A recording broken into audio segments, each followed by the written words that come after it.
What is Welcome. up, everybody? What's going on, Judah? How you doing today, I'm man? doing good. Hey, Josh, I have a question. I mean, I know we've kind of trying to keep this a casual show and everything like that. Are we going to need to institute a dress code? You look like a Miami-based OBGYN doctor. I mean, with the button-down shirt, I gotta unbuttoned, button my shirt. Listen, like, man. I'm just saying, we have standards. All these people leaving quarantine. I mean, look, man.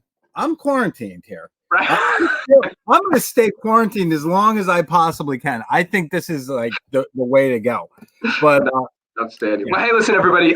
This is the not the Think and Grow, the Build and Think and Grow Rich. Great book. Not the title of this show. This is what's that?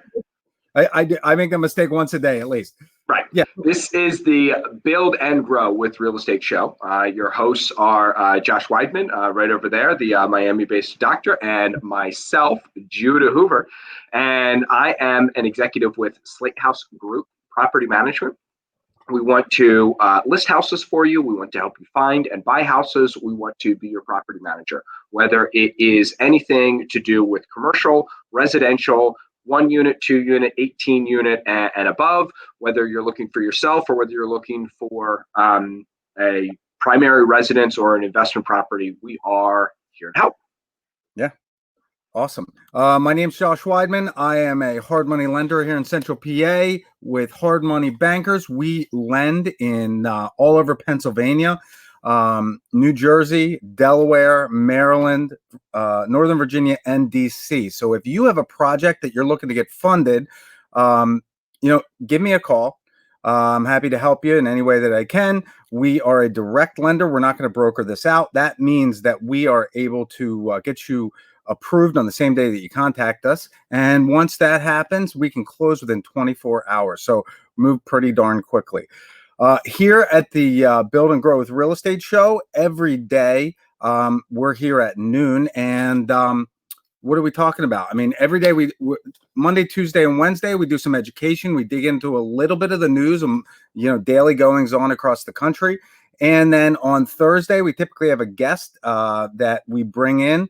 Last week, we had an amazing guest from Reopen PA, and Matt was incredible. He runs a Facebook page. Gee whiz, a Facebook page with 150,000 members, and all geared towards reopening business in Pennsylvania. And then Fridays we talk about the news, so it's pretty exciting. It's a great week. We really encourage comments. Every day we give away a book. I published a book in January called Property Hackers about getting started and accelerating your real estate investing career. So if you are interested in that, chime in. We'd love to hear your questions, comments, and feedback. So it's a very slow news day in the real estate world. So we are going to just keep on rocking and rolling. About the biggest news in the real estate world is something that our fellow devoted listener Steve Carney recognizes here, is that for some reason today I am on the right. I think that's just because I got here before you and got logged in before you. No. Nothing more significant than that. And yes, Steve, you are correct. Viewership is way up. We share this on a bunch of different platforms, and Facebook will track however many are watching on your platform. There you'll see in the upper left-hand corner, and then what will happen is after the show, those kind of all get tabulated. So right now we're getting about 250 to 300 views per show, and we're very excited about that. If you have any topic ideas that you'd like us to cover, any questions, comments, feedback, concern, if you have anything that you think we talk too much about or don't talk enough about, like and comment and share. Yep. This show, Josh and I are salesmen, so our egos are big enough as is, and if we ever want to stroke our egos, we go out and sell something. So this show is all about you guys and delivering and bringing great content. If there's ever anything you are not seeing that you want to see, please let us know. Yeah, please. We that's it. I mean, so this week, what are we talking about? We're talking about the content tasks for the first 30 days. If you're a new real estate investor, or maybe you're rebooting, rebooting, kicking it off again. Well, I talked to a lot of people that were really deep into real estate right after the 2008 crash. They saw some opportunity. Maybe they got started before, during, whatever. And then for whatever reason, maybe the market was a little too hot and too competitive for them, or, life got in the way. They kind of stepped back from real estate. And I'm getting a lot of calls like that. Hey, I got 5 rental properties. I'm getting done selling them. I'm ready to get back in the game. Can you help us for funding? It's pretty interesting. Pretty interesting what the market's doing. Maybe you've been hiding in your house or mandated to stay in your house for like the past 4 months because I don't know, maybe some major government shutdown, global pandemic, food scarcity, toilet paper scare problems have been going on. And now that all that's starting to lighten up, you're saying to yourself, this time I'm going to do it different. This time I'm actually going to take action. What action should I take? But also, how should I keep myself from getting distracted? How should I keep myself from that happening? Hilarious, Josh. We need to do this show more often. I've been trying to reach somebody for 5 days straight, texting them 3 or 4 times a day. Just calls me now. So wouldn't it be that's how it goes? Go for it. Yeah. All right, so let's get into some content here. We're going to quickly review the points that we made yesterday, and then keep on rocking and rolling. Well, there we go. Okay. There we go. It's a highly trained podcast engineer and co-host, Josh Weidman at the helm. So, right. First things you want to do in real estate to stay focused and keep moving forward. Item number one. We buy houses signs and for rent signs. Call them. Hey, who are you? What are you doing? What's going on? Next thing is plug into your local community. We talked ad nauseum about this yesterday, but really knowing the people that you are that are also developing properties in your area, it's a great way to expand your friendships and also help each other be successful. And together. Number 3, pick one and execute. Right. So number one, pick one, and it doesn't have to be exclusive. This is a marketing strategy, number one, and it's also number 2, a way of doing deals. So, you might decide to wholesale. That's how you're going to do deals, and how you're going to find them is by sending out yellow cards. Or you might decide that you want to do buy and hold subject to, and how you're going to find them is by putting up bandit signs or putting up flyers. So this isn't your girlfriend. You're allowed to have more than one. It's not an exclusive relationship, but you do need to start somewhere. Right. Start somewhere. Exactly. And then execute. Start taking action. Even if they're bad bandit signs, get them up. Even if they're awful yellow cards, get them out. Even if you don't think that the list is that great, get it out. Refine and update what you do. Don't let, I'm going to wait till I have this totally perfect to figure out. The only way you learn how to ride a bike is by riding a bike. And the way you get better at riding a bike is by riding a bike more. So we covered these 3 yesterday in length, during the show. So if you're joining us today for the first time this week, you can check out the post on either Real Estate Hackers or on the Hard Money Bankers of Central PA Facebook page. They're posted right there. Now let's jump into some new stuff. All right. Walk 200 houses. Judah, when you put this in front of me, I thought this was such a beautiful idea. I mean, I've done this unconsciously, but having this on the list is amazing. Well, I mean, jump in and kind of explain. I only learned about this after I was a real estate investor for about 10 years. And I saw another local guru teaching people this, and I thought, wow, that is great. When I teach people what they need to do, I need to start actually teaching and training people that. And so it does not have to be sexy. Take a lined tablet paper, you know what I mean? Amazon basics right at the top, and just say, put a date. I walked 123 Main Street. And maybe make a note or 2 about the property. If you do the math, let's say I've done these videos, right? Walk the property, where I walk the property and tell people what I would do or wouldn't do to the property if I was rehabbing it, and roughly what I think those are going to cost.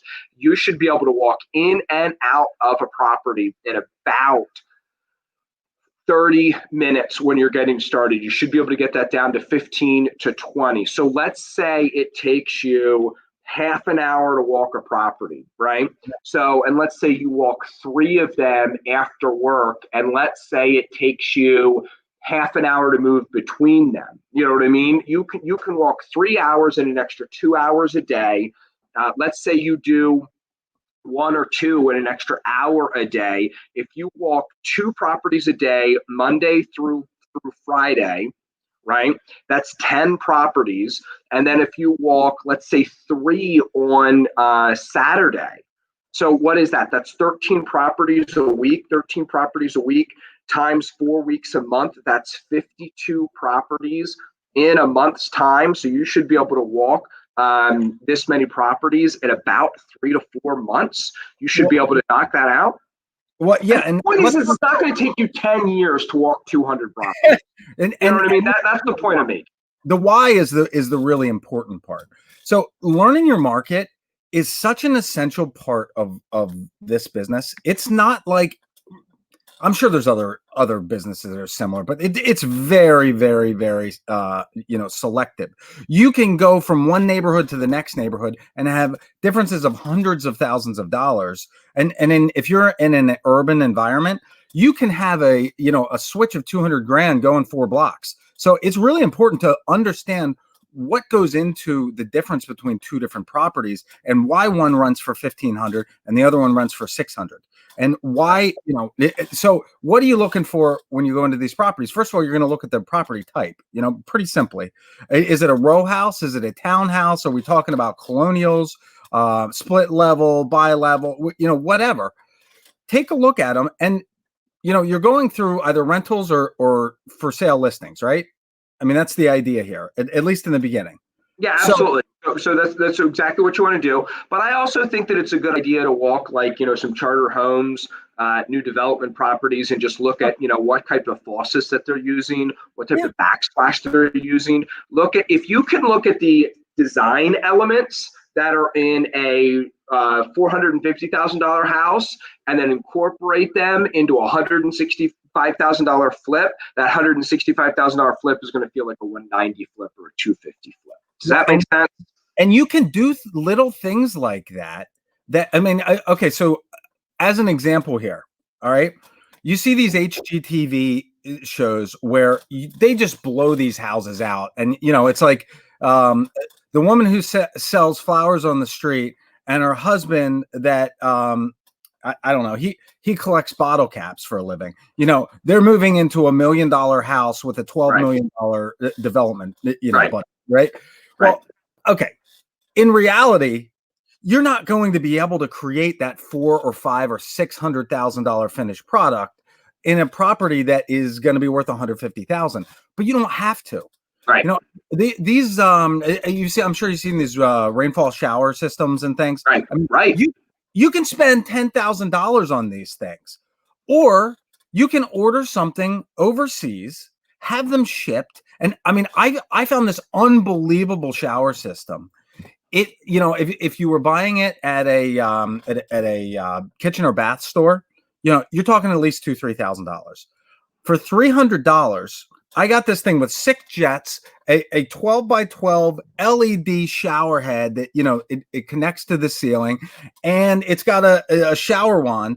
It was a few $100s implemented into my flip. And yes, it was more expensive than doing the standard because the plumbing was a little bit more expensive. But let's say it cost $1,000 extra total over the project.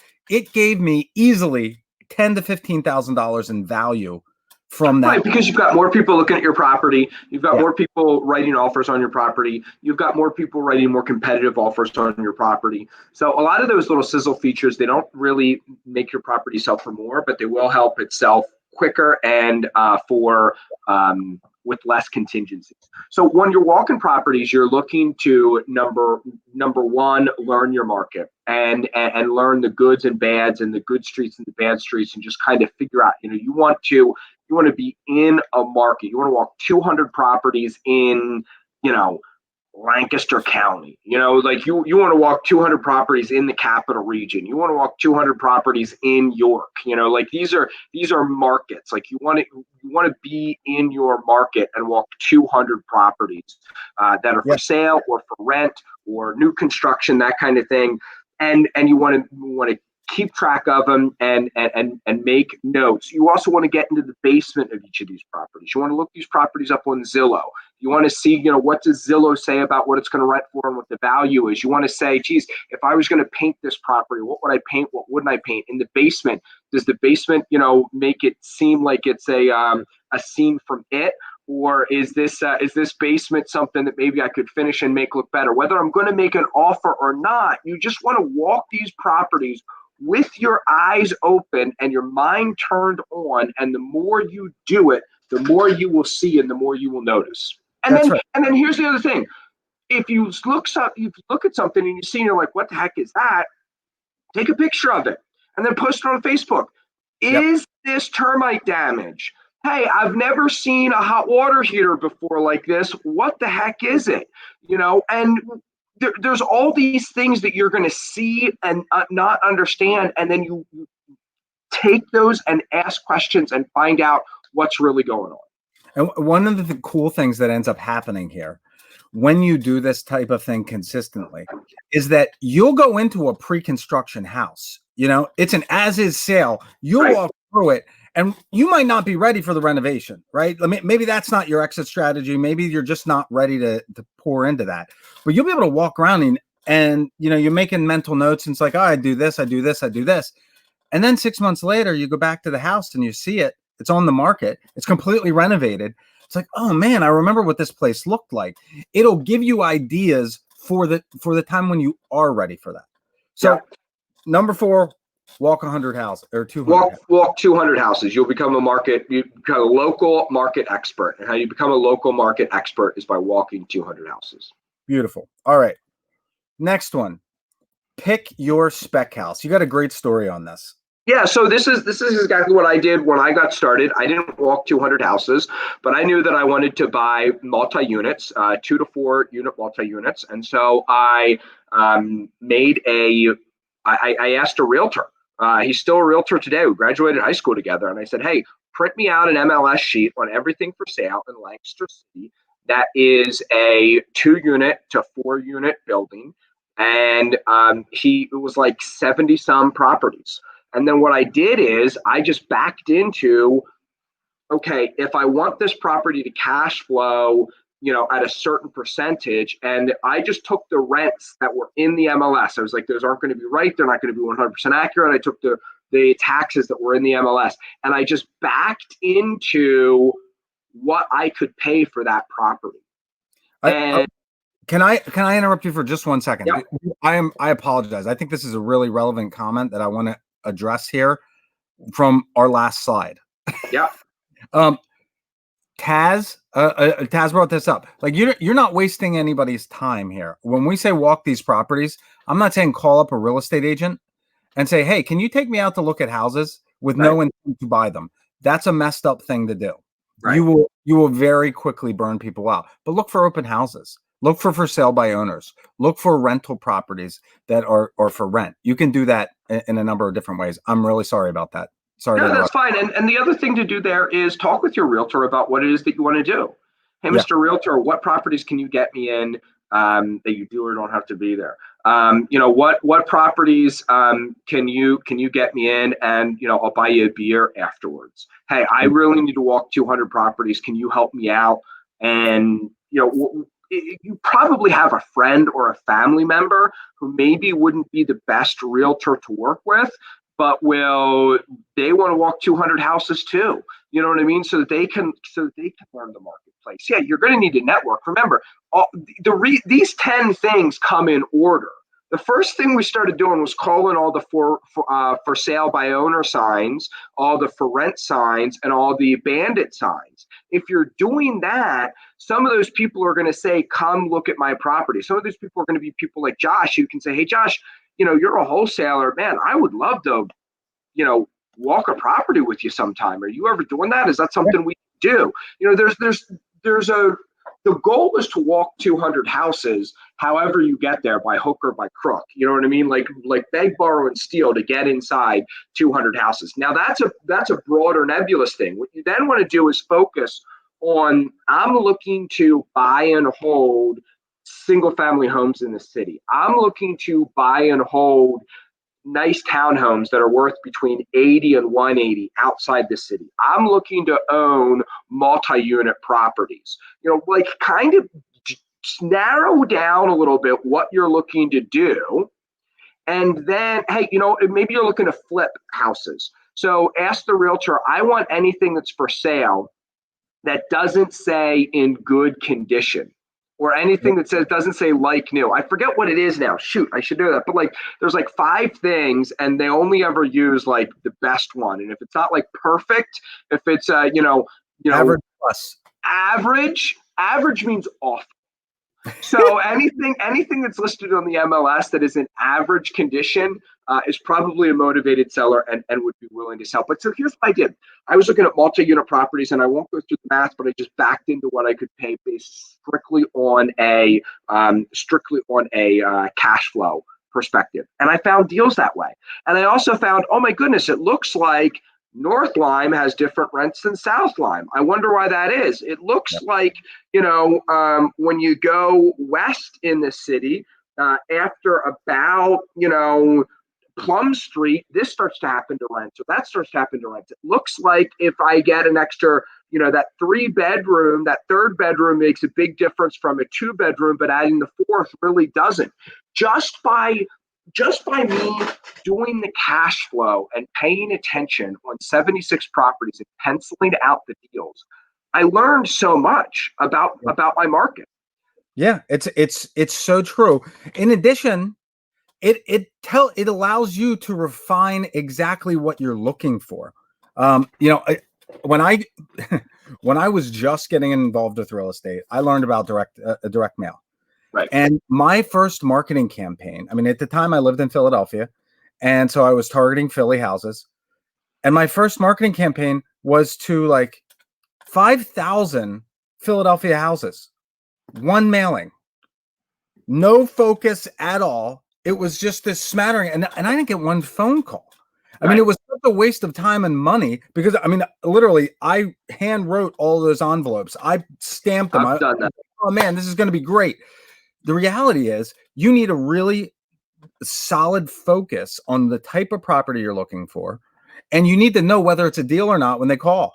And the only way you get to know that is find the type of house that you're exactly the type of house or situation that you're looking for, and know your market by walking this plan. And again, this is a house, not a girlfriend. You're not married to just one, approach here.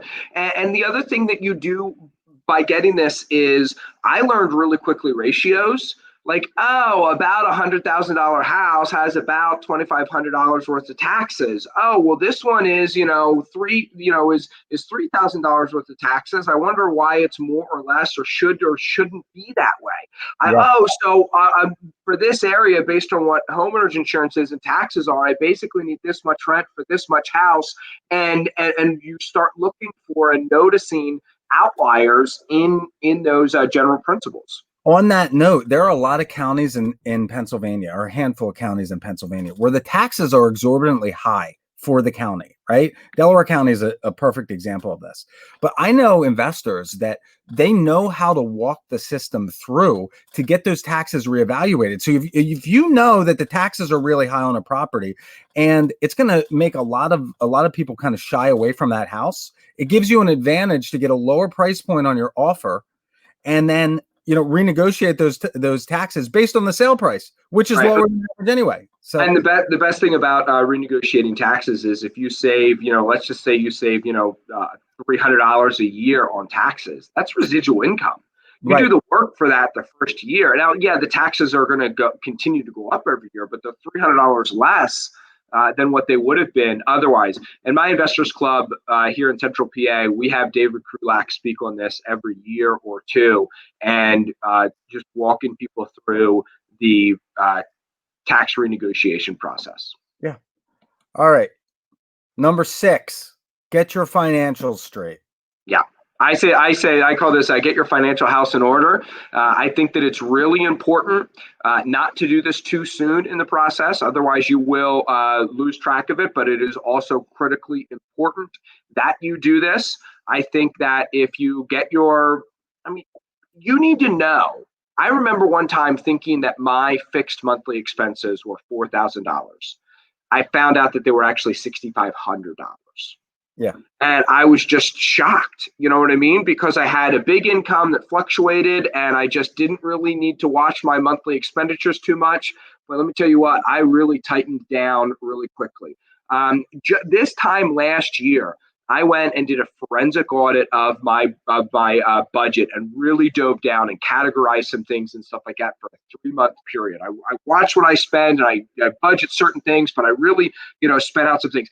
I was spending $1,000 out on unreimbursed meals without even realizing it, without even focusing, whatever. Because earlier in the year, I had gotten a big check for some stuff that I had done and just wasn't really paying attention. So this happens to me too. And a budget is not a prison sentence. A budget actually gives you freedom, because if you know what your budget is, you can spend $60 at the bar on Friday night and not feel guilty about it. So, or whatever it is, I budget for skydiving because I love skydiving, and so I have a budget for skydiving in my budget, what I can and can't spend every month. So the other thing the other thing that I just want to say about this, that getting your financial house in order, and what that means is also your spouse is more likely to come along beside you if you know exactly what your life insurance is and exactly where it is. If you know exactly how much is in your Roth IRA and you can produce the statements and it's right there. You're more likely to get financing lined up if you have all of this in one, either physical file or electronic file or whatever. You are going to find out that you have too much insurance or not enough insurance, or you don't have as much in a Roth IRA as you thought you did. It's actually a traditional IRA. Or a 401k, or, oh my goodness, I forgot about this 401k that I have that I actually could roll over right now into a self-directed IRA. So you need to know what you actually have going on. And honestly, my sister Jonna just chimed in here. Sitting down and talking with somebody like an Edward Jones financial planner is a really good person to say, and it can also be a safe person to say, I don't know what I don't know. Help me out with this. Like, my dad didn't teach me this financial stuff. So I'm even embarrassed to ask some of this stuff. What do I do? How do I do this? What are my next steps in putting this together? And it might be a 2 to 3 month process, but begin the process. And this is not something that you, this is something you should do if you're a grown up, just in general, regardless of whether you're an investor or not an investor or whatever. It doesn't have to be overwhelming though. And the only time that it's really overwhelming is when you know that what you have budgeted or what you think your expenses aren't really your expenses, and you just don't want to look at them. Right. I mean, like knowing what your monthly income and expenses are, write it down. Just know what it is. Look at your cash on hand. Look at what you have in your retirement funds. Look at your other assets. Things that it's really funny. I was looking through some photo albums, and I have a bond here that was just sitting on my desk. This is from when I was born. Right. Just going through different things. Like, you've got assets that you might not even know about. Somebody gave you a stock when you were 12 years old, and it's sitting there. Just know what they are, and then. Yeah, go ahead. I was just going to say, it's ugly and you don't want to do it, and you've got to admit that to yourself. It's like being gut shot, and you don't want to open up your shirt and look at the wound because you think, because looking at it is going to be worse. But if you want to handle money and you want to prove to the universe or God or whatever you believe in that you are worthy of managing money, the first thing you've got to do is admit the mess you're in. And then you just take small steps. You just say, okay, you know what? Right now, my monthly expenses are $4,300. I'm going to try this is June.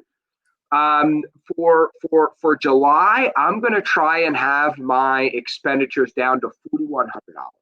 I'm going to just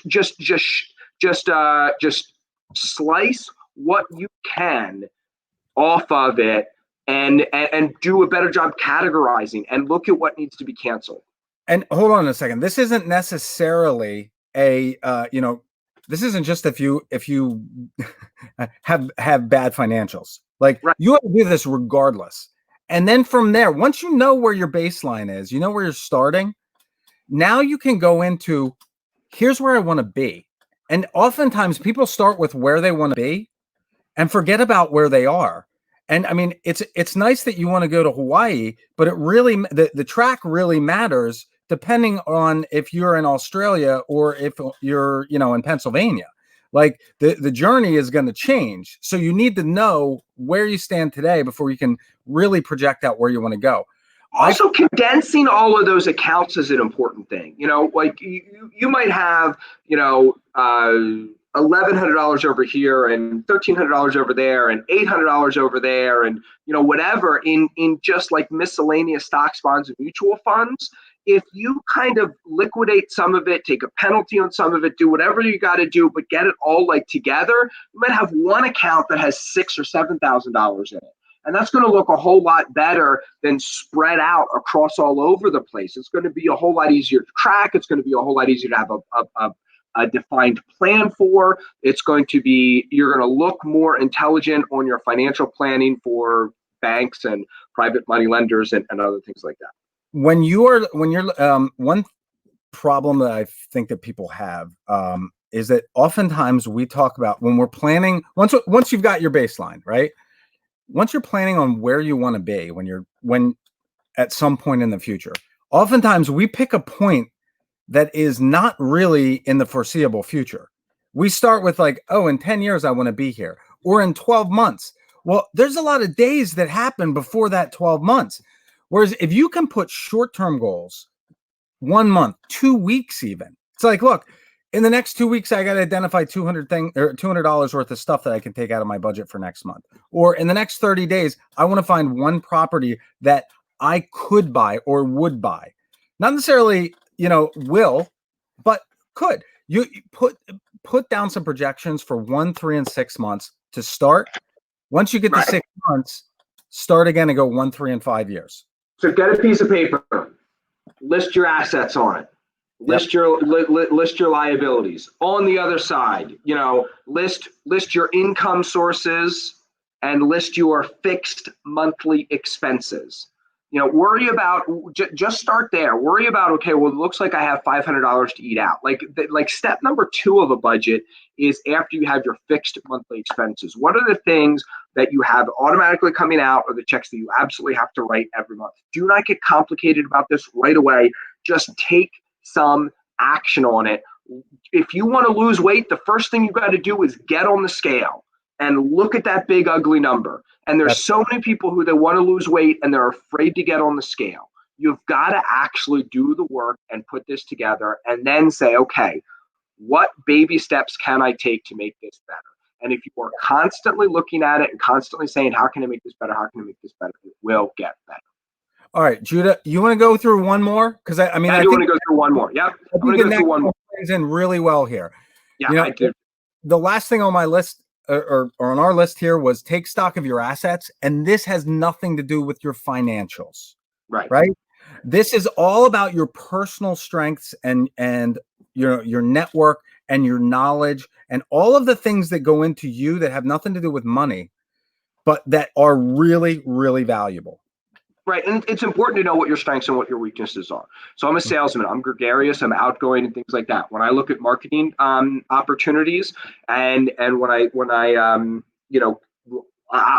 to get phone calls coming in so that I can start pounding the phone, so I can start answering the phone, so I can just start talking to people, and so that I can develop a pitch and sell people. That's not how everyone succeeds. Some people, if they look at my success, they would say, Judah talks on the phone a lot. Judah sells himself a lot. Judah, there's a lot of pitching involved in what Judah does. That scares me. I might not be able to be a real estate investor. Great. You might be a C or a green or an introverted person, depending on how you want to, talk about personality. And so you're more of an engineer type. That's perfectly fine. You're going to Yep. pitch less, you're going to sell less, but when you make offers, they're going to be highly crafted offers, and they're going to be directed at what you can offer and what you can't offer. And you're going to know if it's successful, great. If it's not successful, well, you didn't want that deal anyway because you couldn't have afforded to pay any more. Whereas maybe I get myself in a little bit of trouble because I know maybe sometimes I pay a little bit more, but then I just kind of finagle something else out on the back end. Well, and on the flip side, maybe you're a contractor. Maybe you can do exceptional work, and what costs me $85,000 is going to cost you $60,000, even though you're paying yourself to do the work. Right. There's other places here that you look around. It's like, oh, I got nothing. I don't have anything going for me. Everybody's got something. Right. Everybody has something that makes them unique and special, and that they can add value to the situation. What were you good at before you decided to be a real estate investor? You have a set of skills that makes you a person. Use them. So I also, there was one time that I took 10 close friends and I wrote them and I said, hey, don't sugarcoat it or anything like that. I build myself up a lot, and I think that maybe I've started believing some things that aren't necessarily true about myself, good and bad. Who would you say Judah Hoover is? And I got a list of things that was so affirming to me because there were people who I trusted, and there was good things and bad things on the list. And it was a way for me to find out and take stock of who I am. I'm dyslexic. So I had to learn in elementary school and middle school that I learn a little bit different than most people. And it's been a skill that served me my whole life. And I will go up against and win against people who have lesser strengths than me who have greater strengths than me and lesser weaknesses. That's dyslexia right there. But if they don't know what their strengths and weaknesses are, they can't compete against me. See, if I know what my strengths and weaknesses are, I can win the competition every day because I know how to play to my strengths, and I know how to compensate for my weaknesses, and I invest the way I want to invest. I invest the way that I need to invest. I see a whole bunch of salesmen and engineers, just the easiest way to describe it for our personal setup right now. But I see a whole bunch of salesmen trying to act like engineers and engineers trying to act like salesmen, and that just doesn't work. Yeah, Judah, I love this. So watch this. We got 2 comments here. Yep. Steve says, all right, being a soldier. So let's talk about that. Let's say that's your value add. That's your strength. I'll bet there's a lot of characteristics that go with being a soldier that play into a really strong hand as an investor. You're probably pretty organized. I'll bet you're punctual. I'll also bet that people have respect for you just because of the time and effort and commitment that you made to this country, right? Like, here's the other thing is, so this is why we'll talk about this later, but having some coaches and mentors and people along your side is super important. Steve's not just a soldier. Steve is an officer. Steve knows how to lead men. Okay. Mm-hmm. Steve has also studied some of the greats in leadership and character development. Steve could do something wrong even if he wanted to. You know what I mean? So there's a whole lot of other things that there's a company. Steve is a 20-year career colonel, I think. I mean, he wasn't just a lieutenant or a captain. So all of these are strengths that go into who Steve is. Well, right. And now let's contrast that with Taz saying, look, he was singing in an 80s hair band or hair metal band. Right. Look, you think that's funny. Maybe you're making a joke. Maybe you're serious. If you were doing that, dude, I would be making my own songs, putting them on a Facebook video, and at the end of this, something to do with real estate. There's a rapper on a Facebook page that the deal is her. The deal is her. Yeah, exactly. Unbelievable. I mean, the dude busts some rhymes that are fantastic with great lyrics. But Taz is also tied into the artistic world and artistic expression at a whole other level than I am. So his marketing pieces are going to be slicker than average. He's going to speak to people because he's on an artistic level, on a very emotional level, and is going to connect with people like that. That back history and backstory is also, a good way that he can relate to, just a different class and a different type of people than I would relate to. Yeah. Yeah. And I mean, the bottom line is whoever you are, whatever your background is, you've got something to bring to the table you have assets to bring to the table when it comes to, crafting your real estate investment career and how you're going to go with it. Dude, we are real long today. We are real long today, but this was great content. Somebody posted earlier today on Facebook, what's something you could talk about for 30 minutes without any problems or challenges or whatever. And I was like, cool. Do I have to keep it to 30 minutes? Because these 10 things I'm just so passionate about, because these are the actual 10 things that you need to do. There's no fluff. There's no BS here. And this is really stuff that Josh and I have discovered over 20 years of active real estate investing. Exactly. So, all right. So we're going to call quits for today. Thanks to everybody for joining us. If you enjoyed the content from today, don't forget to like and share the video. Invite your friends. We'll be back here tomorrow to finish up on our top 10 tasks for new real estate investors. And until then, you guys have a great day. See you, everybody.